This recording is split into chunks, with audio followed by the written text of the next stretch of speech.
Bismillah. Isparta Umut Kervanı gönüllüleri olarak bu Ramazan-ı Şerif'te inşallah fakir ve muhtaç ailelere, zengin vatandaşlarımızdan, hali vakti yerinde olan dostlarımızdan aldığımız yardımları inşallah fakirlere ulaştırmak üzere bir aracılık görevini yapıyoruz. İşte görüldüğü gibi inşallah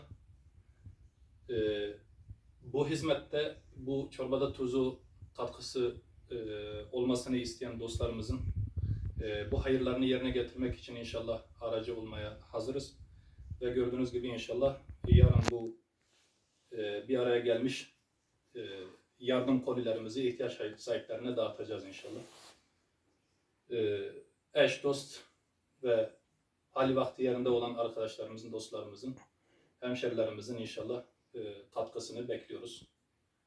Allah kendi indinde kabul etsin inşallah.